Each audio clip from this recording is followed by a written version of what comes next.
বেশ কিছুদিন থেকে একভাবে কাজ করায় ও ঠিকঠাক খাওয়া-দাওয়া না করায় আমার মধ্যপ্রদেশটি দিনের দিন উত্তরপ্রদেশ হয়ে যাচ্ছে। তাই সেটিকে আবার পশ্চিমবঙ্গে ফেরত আনতে সকাল, সকাল মা কালীর আশীর্বাদ নিয়ে খালি পায়ে বেরিয়ে পড়লাম হাঁটতে। হাঁটতেই লক্ষ্য পড়ল একটি বিরল দৃশ্য।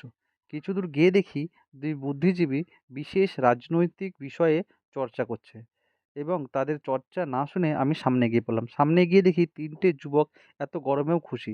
কারণ তারা গরমে আইসক্রিম বিক্রি করে নিজের জীবিকা পালন করছে এবং তারা গভীর আলোচনা করছে যে কোন ফ্লেভার আইসক্রিমটা নিলে আজকে বেশি সেল হবে। তারপরে তাদের এই আইসক্রিমের চর্চা ছেড়ে আমি সামনে এগিয়ে পড়লাম। সামনে গিয়ে মোড়ের মাথায় গিয়ে বাবা ত্রিনাথ ও গুহরাজ মন্দিরে গিয়ে উপস্থিত হলাম। একে, একে বাবা ত্রিনাথ ও গুহরাজ বাবার সামনে গিয়ে নিজের অ্যাটেন্ডেন্স দিলাম। তারপরে আবার আমি হাঁটতে বেরিয়ে পড়লাম মা গঙ্গার উদ্দেশ্যে। হাই রোড থেকে রাধারঘাট।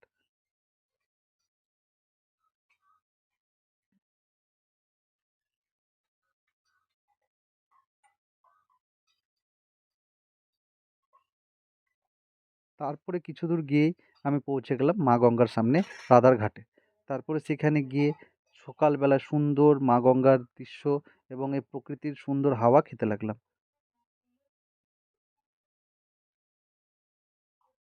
কি অপরূপ দৃশ্য! এই মা গঙ্গা দক্ষিণ দিকে বয়ে যাচ্ছে। সঙ্গে ফুরফুরে হাওয়া, গাছের পাতা নড়ছে। গাছের পাতা নড়া দেখে অবশ্যই ভয় লাগলো। কারণ কারেন্টের অফিসে যদি এই খবরটা কেউ দিয়ে দেয়, তাহলে সঙ্গে, সঙ্গে কিন্তু কারেন্ট চলে যাবে। তাই মা গঙ্গার আশীর্বাদ নিয়ে সকাল, সকাল পৃথিবী থেকে ঠেলে মঙ্গল গ্রহে পাঠানোর উদ্দেশ্যে আমি করলাম। জোর লাগা কে হাইসা! আজকে পৃথিবী থেকে ঠেলে মঙ্গলে পাঠিয়ে দেবো। উফ! আহ! আহ! অনেকক্ষণ ঠেলার পরে বুঝতে পারলাম না, পৃথিবীটা দিনের দিন অনেক ভারী হয়ে গেছে। তাই পৃথিবীটাকে আমি ঠেলতে পারবো না।